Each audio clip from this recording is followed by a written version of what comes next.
What is going on, everybody? It's the France, and we're here for a Monday Night Raw review for October the 4th, 2021, night 2 of the draft. Most people are going to get drafted tonight who did not get drafted, who were not eligibly drafted on Friday.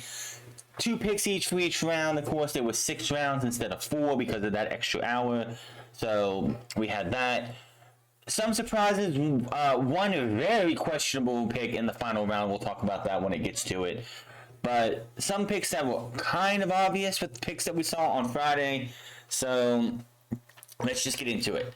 Now, the show starts, and I figured we would get just as we did on Friday. We would get the start of the draft, and then we have whatever else after. But no, out comes Becky Lynch, and she played complete babyface tonight.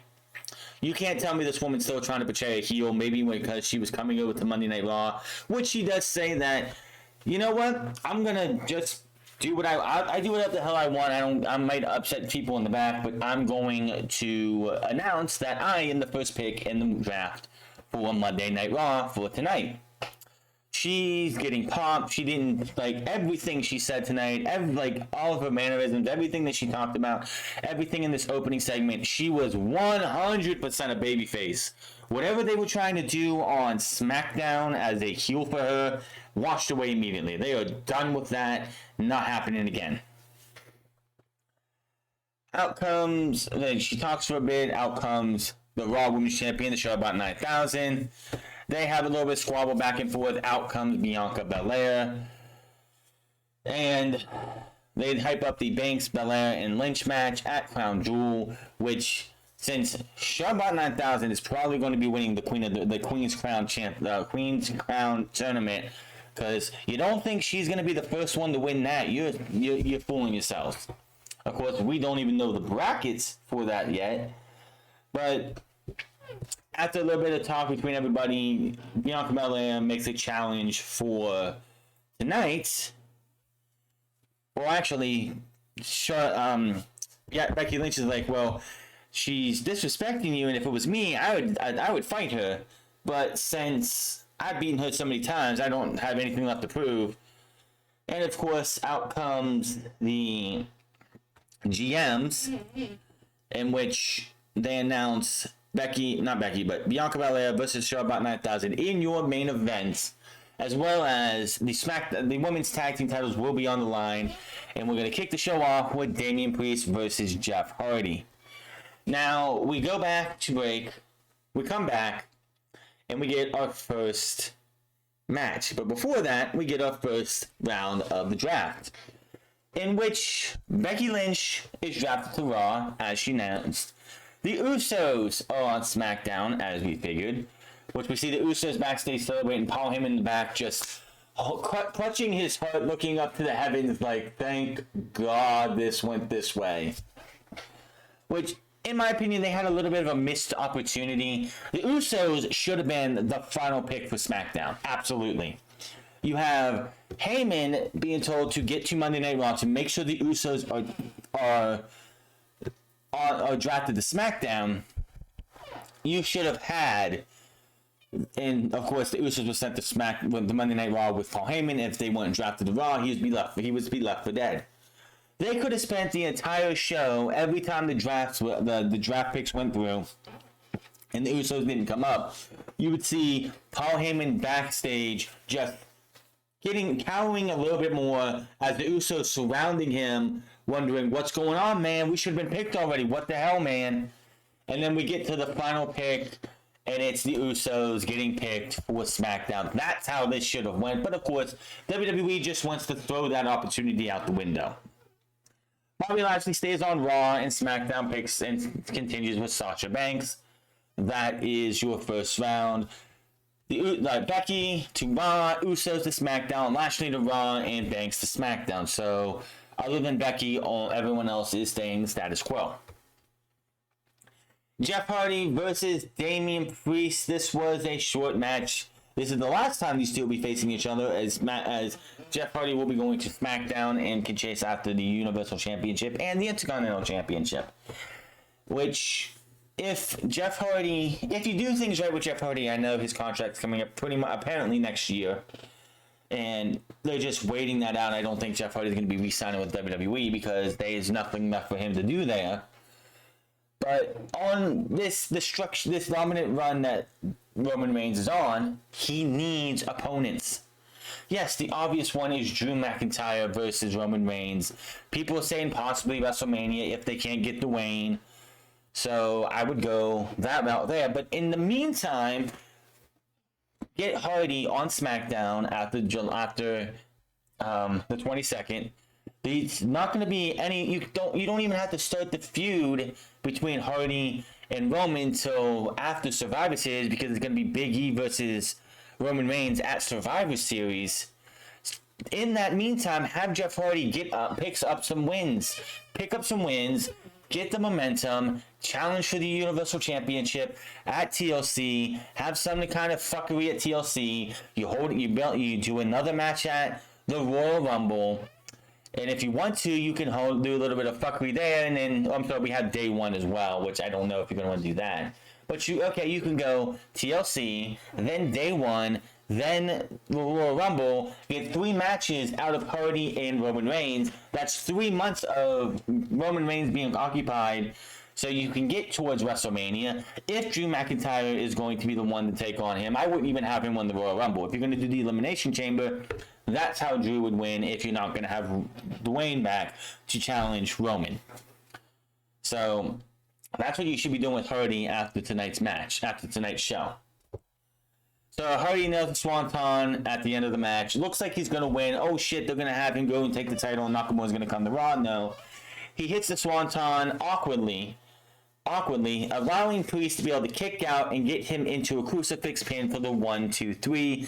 Damian Priest retains the championship. After the match, he stands tall, gets Hardy up, shakes his hand, bows to him, thanks him, puts him over as he's out of respect, and gets out of here. Sarah Schreiber interviews Hardy in the ring after the match, asking about his draft picks to SmackDown. He says he loves the fans. He's been at the highest of highs and crashed back down to reality at times. But he's going to SmackDown. Might be a perfect time to see a different side of Hardy, a different ego. And the only one I want to see is I want to see Willow. Will WWE have the balls to give me Willow on SmackDown? That would be a hell of a feud for Roman Reigns. Willow is the more sadistic, violent side of Jeff Hardy. We've had teases of Jeff Hardy bringing out the Willow persona, but we've never seen him go full in on Willow. That's what I want to see on SmackDown. And he says for the next few weeks he's still on Raw and he intends to make the best of it. Out comes Austin Theory. He says he means no disrespect. Introducing and says his dreams come true. He got drafted to Raw and now is in the ring with Jeff Hardy. He talks about growing up a Hardy fan and being inspired. He doesn't mean to be a fanboy, but he's asked if he can take a selfie with Hardy. Hardy's like, sure, why not? They do a selfie. Theory checks the picture, shows him, then turns around and levels Hardy with the sheep shot. Then drops him with the TKO. And lays him out, comes down to him, gets another selfie with Hardy knocked out, leaves the ring, thanks Jeff, and that is that. So, Austin Theory making his debut by trolling the hell out of Jeff Hardy. Will this time of Austin Theory being on Raw be better than the last time he was on Monday Night Raw, when he was just brought up because they needed somebody when Andrade went down? I think it was Andrade went down. For a match at WrestleMania during the pandemic? I don't know. All I know is, it doesn't do anything for me. Kevin Patrick's backstage with the tag team champions Randy Orton and Matt Riddle, asking about the Crown Jewel title defense against AJ Styles and Omos. Orton takes a look annoyed and Riddle goes about ranting like usual. Orton appreciates Riddle's use of facts, but he's glad he's done talking. He says they had the chance to defend the title. Shut up, AJ and Omos. But that's not until Crown Jewel. He says tonight is a special night in Nashville, and he has a proposition for Omos. Orton says he thinks it's time for Omos to go 1-on-1 with the Legend Killer. And you could just see Matt Riddle's behind him, and he's got this look of, what are you doing, Randy? Are you trying to wreck this? What, like, he has that shocked look on his face, like, what are you doing, bro? Don't even think about it, bro. More on that later. So, the Queen of Spades, Shayna Baszler, comes to the ring to take on Dana Brooke. And we see what happened with Nia Jax, Eva Marie, Shayna Baszler looking like Shayna Baszler from NXT. The best Shayna Baszler. And we're wondering, who is she going to face? We see poor old Dana Brooke in the back, warming herself up. Dana Brooke, who's been MIA since her tag team partner, Mandy Rose, was sent to NXT to be the leader of the Toxic Attraction. Another group of women down there that are just meh at best. But Shayna Baszler versus Dana Brooke, this was... But before we get to that, we have round 2. Seth Rollins comes to Monday Night Raw, as you figured, because his wife is on Monday Night Raw as well. SmackDown retains Shinsuke Nakamura and Rick Boogs, which Rick Boogs is all happy about, with Nakamura and him backstage. U.S. Champion Damian Priest stays on Monday Night Raw. And then the final pick, Sheamus goes to SmackDown. So, Sheamus, oh boy, Sheamus could go for the Intercontinental title now. Him versus Nakamura, if you let them do what they want, or at least some of what they want, those two could have some hard-hitting battles. Sheamus, and also, if he wants to be a babyface for a bit, could also become a victim to the Roman machine as Roman Reigns gets closer to... He's going to break Brock Lesnar's record. We know that. We all know that. So, Shayna Baszler has a match with Dana Brooke, beats her in about 2.5 minutes. Something you see on Monday Night Raw on NXT and SmackDown. 2.5 minute long matches. After the match, she goes to attack and she goes and hurts Brooks at ringside. She moves the steps, but out comes Piper Niven to make the save. Baszler backs off. Piper Niven checks on Dana Brooke. Baszler to the back, but nothing. Like, Niven does not sell it whatsoever, and that is that. So, Kevin Patrick is backstage. The Usos are happy. Heyman's calling on the phone. Heyman brags about keeping the Usos on SmackDown. He says, I am the warden to the Uso Penitentiary, which the Usos are like, yeah. And then Kevin Patrick brings up Brock Lesnar. And how is this how you help Brock Lesnar be the main free agent? The Usos smile, disappear. The look of disgust on their faces. Heyman just shrivels up into whatever he needs to. And, yeah. Heyman is just left alone as the Usos walk away. Forgetting that whole little factoid from Brock Lesnar was mentioned to them on SmackDown. So that was that. Which, again, like I said, missed opportunity to really make the whole Paul Heyman thing actually mean something. Instead, no, we're just going to throw it away in the first 20 minutes of the show. You had 6 fucking rounds of this. 6 rounds. And it's not like, oh, you needed to get it done away so the Usos and Paul Heyman could leave to go for whatever they needed to. You could pre-tape that shit. You know what was going on. The Usos obviously weren't going anywhere because RK Bro was staying on Monday Night Raw. Why not have a little bit of fun with it? You could have taped 5 segments, 6 segments, every time the Usos getting a little bit more angry that they're not drafted yet. They don't know what their fate is. Maybe they become free agents. Maybe they get drafted in the supplemental. Paul Heyman just continuing to having just shriveling up, getting just so awkwardly doesn't want to go through this, doesn't want this to go the way it should, and then boom, in the final pick they become they get drafted to SmackDown. That would have been the way to go, but no, let's just throw it all away and take whatever they had built up mean nothing. Angel Garza and Humberto Carrillo versus Mustafa Ali and Mansoor. If I'm correct, Mansoor and Mustafa Ali are on SmackDown starting on the 22nd.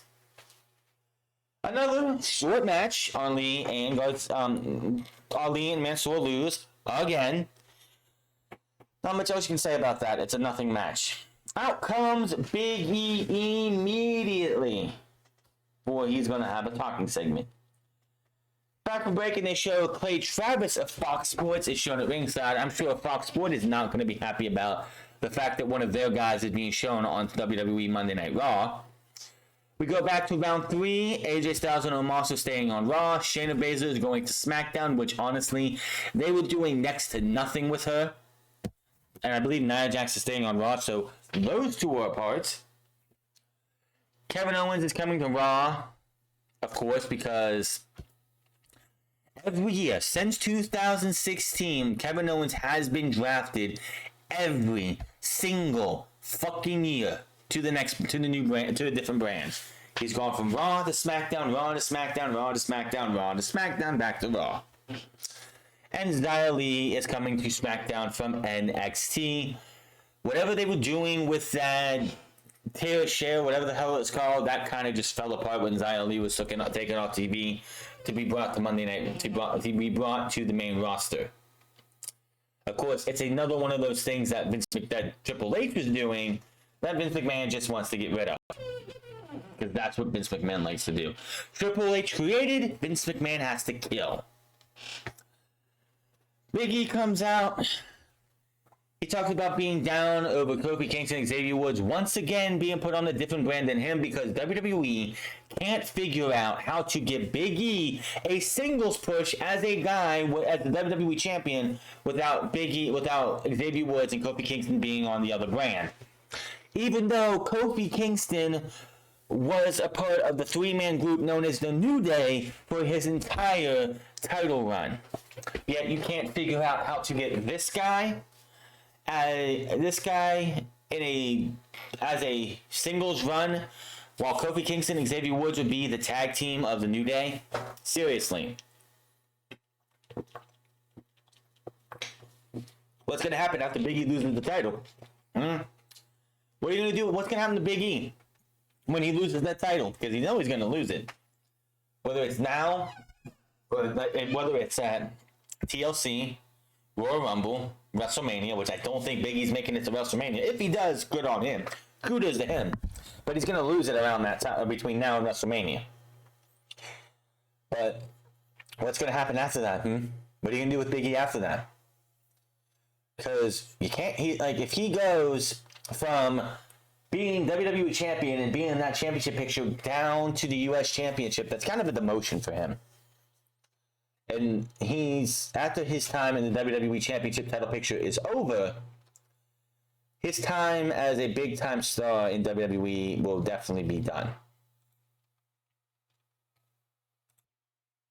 Okay, so let's see here. But of course, Big E is just happy to be WWE Champion. This is his brand. He actually brings out Drew McIntyre because last week as the show was going off the air, Drew McIntyre showed up, pointed Angela with the sword, I don't know why they had to give it a fucking name, at Big E saying, I want next, and then of course got drafted to SmackDown. Obviously, there's still 3 weeks and a Crown Jewel pay-per-view, if you want to call it a pay-per-view, happening between now and then that they could have a title match.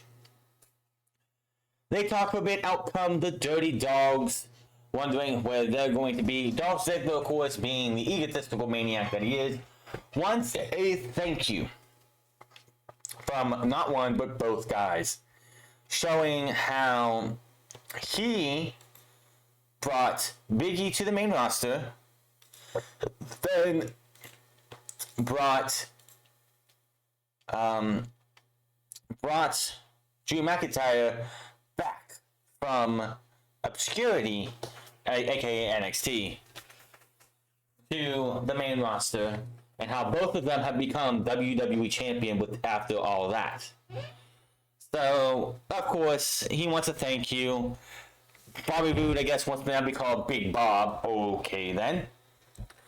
And, yeah, that was pretty much it. Then they make a tag team match, of course. And we have Big E and, I guess, Big D versus Roode, the Dirty Dog, Big Bob, and DZ, as they all want to say. Everyone gets a nickname. You get a nickname. You get a nickname. We all get nicknames. another one of those matches, just like, hey, Dolph Ziggler's great, Bobby Roode's great. I wish Bobby Roode was more than he is. I know he's better. He deserves better than being in the tag team division. I mean, this guy should be somebody who is becoming he should be a WrestleMania main event type guy. If you let him be Bobby Roode and not just another tag team wrestler. But Big E, Drew McIntyre win. Big ending on Drew tagging himself in for the one at Big E. Levels Ziggler with the Claymore. 1, 2, 3. They stand tall. Roode rushes the ring, but Big E catches him with the big ending. Drew picks up the title, looks at it, then hands it back to Big E. Well, Big E actually takes it. He says, "You want this thing so badly? Crown Jewel is on." So, Crown Jewel, the WWE Championship, will be on the line. Drew McIntyre versus Big E. And that's that. More 24/7 bullshit. Commander Aziz and crew show up, and he said it's going to be a good time being drafted to Monday Night Raw. And you know what? That's foreshadowing right there. That's foreshadowing because you know they're on Monday Night Raw now. And when it's all said and done and WWE's done completely with Apollo Crews, he's going to be back to chasing the 24/7 championship, and you all know it. There's a reason they had him and Aziz show up during this whole Reggie thing. Because both of them, if not just Crews, are going to be chasing after the 24/7 championship. Another question. Why would you have Aziz and Omos on the same fucking brand? I don't understand that whatsoever. How could you think, like, it's two big guys. One should be on Raw, one should be on SmackDown. Both of them on Monday Night Raw now. Who thought that was a good idea?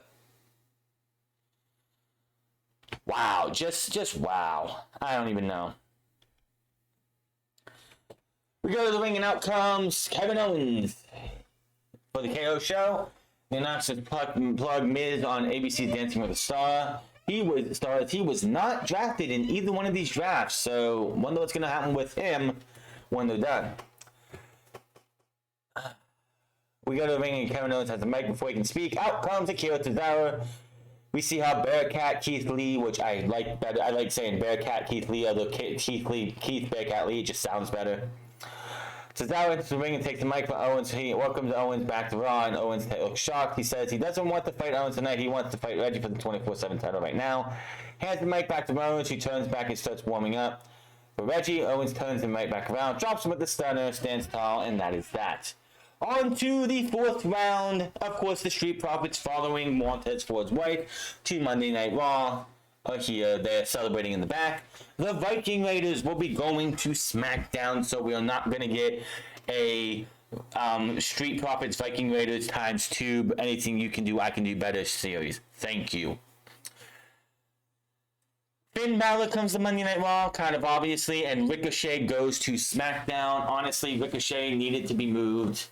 If they want to do anything with Ricochet, moving him to SmackDown would be great. He could be a viable person to take on Shinsuke Nakamura. And hell, if you want to throw him a bone and have him be an easy victim from Roman Reigns for a month, go right ahead. It wouldn't be the first time he was in the Universal title match, only to get victimized by the champion. Natalya and Tamina versus Nikki ASH and Rhea Ripley for the for the women's tag team titles. If you think I gave one shit about this match, I'd be lying to you. This match was nothing. I really don't care. Where's Shotzi Blackheart, Tegan Nox? They didn't get drafted either. They're probably going to be in the supplemental draft. Where the hell were they? They still owed 2 title matches. But they don't even... I don't even know. So, yeah. Northern Ripley comes with a Northern Light suplex for a 2, but Tamina makes a save. Tamina drags Natalya to the corner and tags him, but Ripley kicks Tamina off the apron to the floor. Nikki leaps to the top, taking challengers down on the ringside with a cross body. Ripley rolls Tamina back to the ring and delivers the Riptide in the middle of the ring. Nikki tags in, stands on Ripley's shoulders. Ripley slams her down on top of Tamina with a big, huge splash, and the champs retain. Do not care. Bobby Lashley, you see what Bobby Lashley did with Gage Goldberg last time at SummerSlam. and it's on to the 5th round. The draft changes won't go into effect, of course, until later. Karrion Kross stays on Raw. SmackDown gets Humberto Carrillo and Angel Garza, a good up-and-coming tag team. Give these guys some time, and they could be a viable tag team for the tag team division. Bliss stays on Raw, and Cesaro stays on SmackDown, so only one person changed there. And out comes Goldberg. I really could not give a shit. Him, Bobby Lashley, they have words. The Hurt Business gets sent out to take out Goldberg. They get destroyed, and that match is happening at Crown Jewels. I don't even give a shit. I do not care. Kevin Patrick is backstage with Seth Rollins. He's excited about being back on Raw and says the best part is he's better than ever. Patrick tries to bring up somebody else who was drafted in Raw, but Rollins doesn't want him to say the name of Edge, adding that he will take care of that on SmackDown. Rollins goes on hyping himself up and doesn't care who steps to him. Says he is a revolution and is ready for the party. I didn't realize this because I wasn't thinking about it, but during Friday's show when Edge was on the phone, he referenced Dax Harwood and Cash Wheeler. I didn't realize it was who he was talking about because I didn't know that was their real names, but Cash, I think it was Cash, I think it was David or Daniel, one of the two, actually tweeted out on social media that they were on their way to go kick Seth Rollins' ass. If only WWE and AEW were working together in the Forbidden Door, then we could have seen a scene where Dax Wheeler and Cash Wheeler and Dax Harwood came to Edge's house and beat the shit out of Seth Rollins, throwing him out. That would have been fucking epic, but they can't do that. And the New Day versus Shawn Benjamin, Cedric Alexander. This match was, again, a very short, sweet match. Why are we getting short, sweet matches? I don't fucking know. New Day win, and immediately after the match is over, Woods is screaming in the camera, "Crown me king! Crown me king! All hail King Woods!" Because, of course, the King of the Ring is coming back. And Xavier Woods, for years on Up, Up, Down, Down, has been saying he wants to be the King of the Ring. He wants to even be in the King of the Ring. When we had King of the Ring in 2019, Xavier Woods was not in King of the Ring, and it was something that it hurt him pretty much. He wants to be in the King of the Ring. Watch WWE do the dickhead thing and not put him in King of the Ring again. They're celebrating. Out come the Street Profits. They congratulate the New Day on the winning in the new Netflix movie with The Undertaker. They announce they are back and they want the smoke. They greet the New Day in the middle of the ring. They give some of the drink to Kofi Kingston, which jazzes him up, and he dances around like a fool.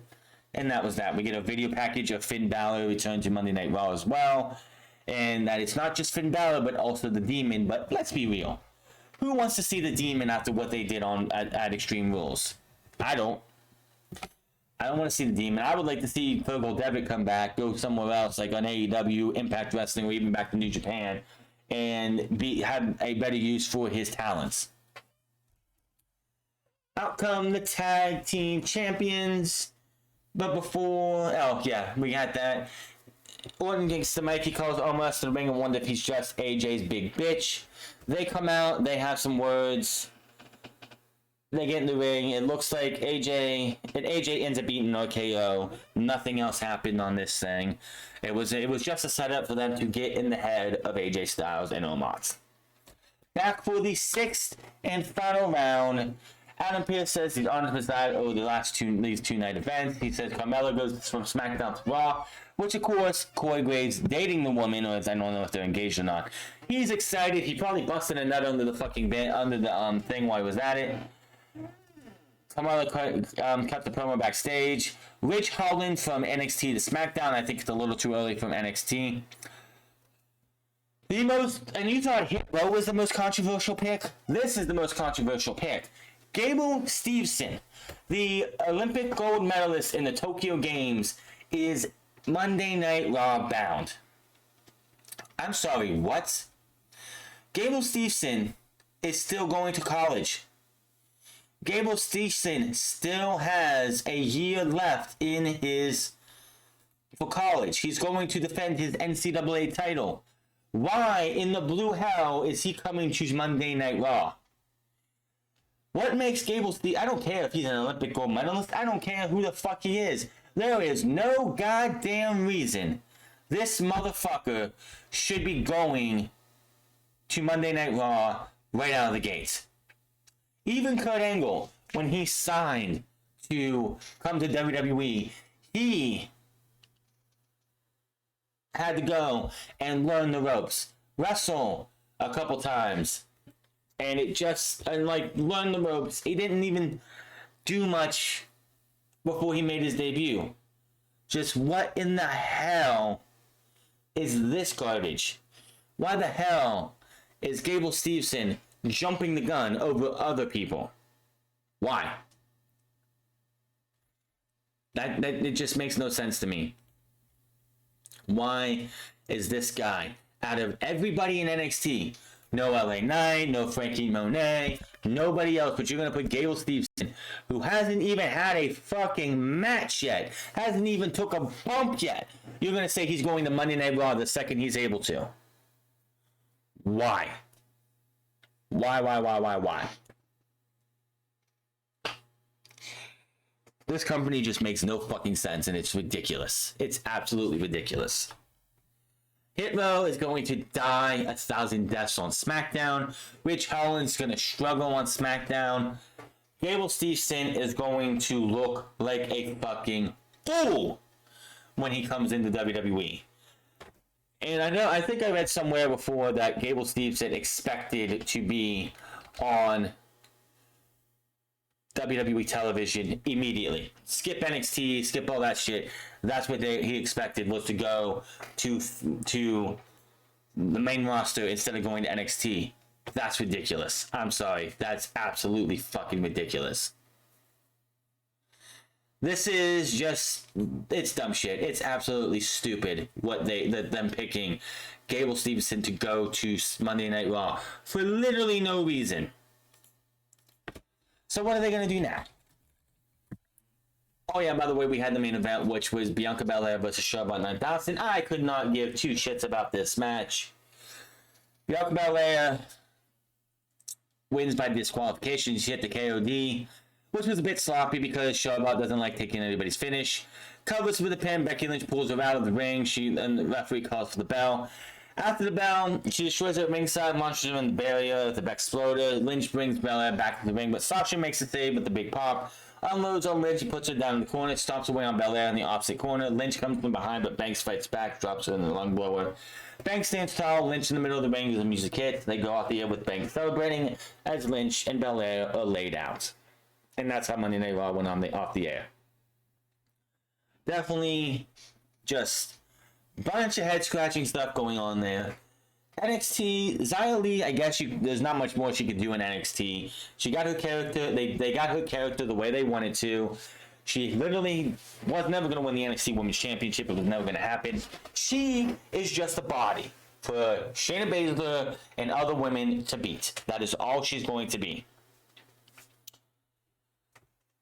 Now, with Seth Rollins going to Raw, Edge going to Raw, those two are going to have a match probably at Crown Jewel. But if you don't want to do it at Crown Jewel, you can hold it off. You really can.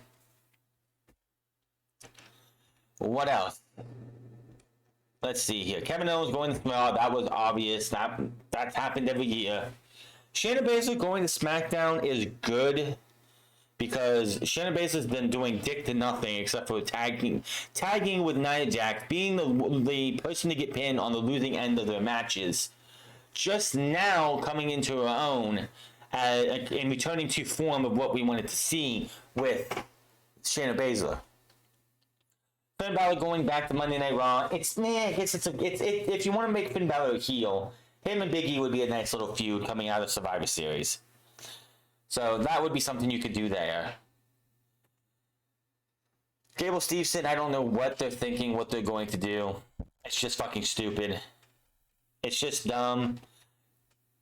Like, I don't care if they want to call him the modern day Kurt Angle, whatever. It doesn't fucking matter.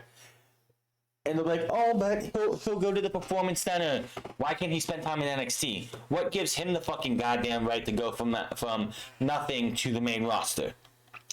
He's going to be nothing They give him no chance to do anything. NXT is supposed to be developmental. Why are you going to have the one guy who's going to need some developmental allowed to go to the main roster? I just don't understand it. Now, we had a lot of the same, same as usual.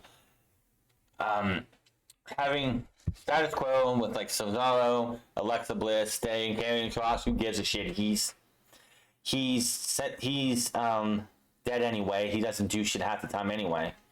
Viking Raiders going to SmackDown is a good thing, especially with the Street Profits coming to Monday Night Raw, because we don't have to see those two do the anything you can do, I can do better shtick again, which that was annoying last year. Now, AJ Styles, Omos staying on Raw. Okay, whatever. Kevin Owens and all that. Nakamura staying on SmackDown. That's fine. Damian Priest stays on Raw. So no titles when it's all said and done. We'll be switching brands. I think that's the first time in a while. Because the Intercontinental title and US title, didn't they switch brands last year? I'm pretty sure they switched brands. Am I correct? Am I right? Am I wrong? I don't remember. All I know is, much of the status quo, the draft was just meh. I honestly don't know why they even care to do the draft. Because these picks will not matter until the 22nd. That's 3 weeks, that's 2.5 or 3 weeks away. What's the point? Why couldn't you do the draft on the 22nd? I just don't understand it. Or the 23rd, whatever the Friday is. And just go from there. And then we got Survivor Series. So that's going to happen. And again, people are going to be on Raw and SmackDown beating the hell out of the other group. So we really won't see anything until we get to this shit sucks. The brand split, I wish the brand split would just be done.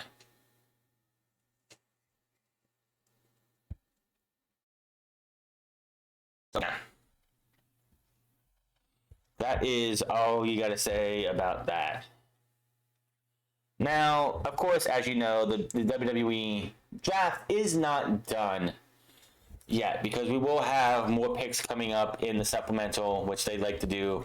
They did it during Talking Smack. Of course, they should be doing it right now on Raw Talk. So those will be a couple more picks, and you can find those out on WWE Network and all everything else.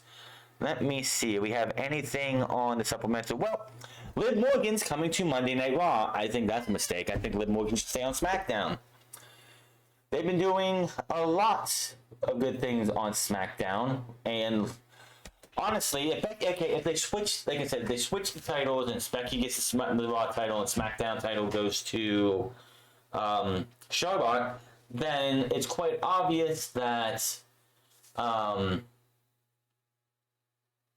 Liv Morgan should be the one that goes against Becky, and Becky can, if you want to make Becky a heel, and you're still gung-ho about this Becky heel turn, even though it doesn't seem like it is, Becky getting bullied by her, Liv getting bullied by Becky is the best way to go.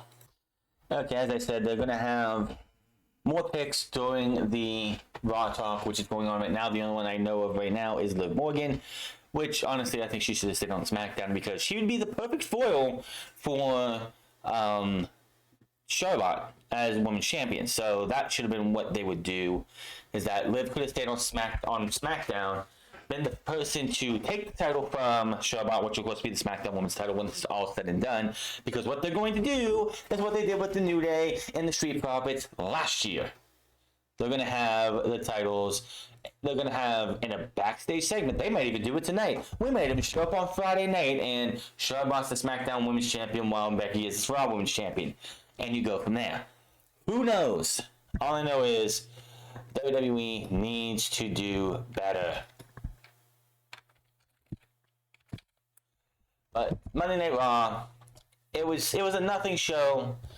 The draft was meh. A couple questionable things. Ridge Holland, I think, still needed some time. I would have brought up LA Knight, but it is what it is. But Monday Night Raw, it was a nothing show. The draft was meh. A couple questionable things. Ridge Holland, I think, still needed some time. I would have brought up LA Knight, but it is what it is. But Gable Steveson coming to Monday Night Raw without even having a lick of training, just because he is a professional wrestler, not a professional wrestler, but a wrestler who it just it annoys the hell out of me. So that is your Monday Night Raw review. Hit that subscribe button, comment down below, like or dislike this video. Find me on Minds at the France Club, find me on twitch.tv/the Club, and find me on Instagram at the France Club. And I'll see you guys on Wednesday, where things actually make sense and they have matches that people want to see, and characters and individuals that actually are big stars and are becoming bigger as they go. But until then, my name is the France, and I'll see you guys later.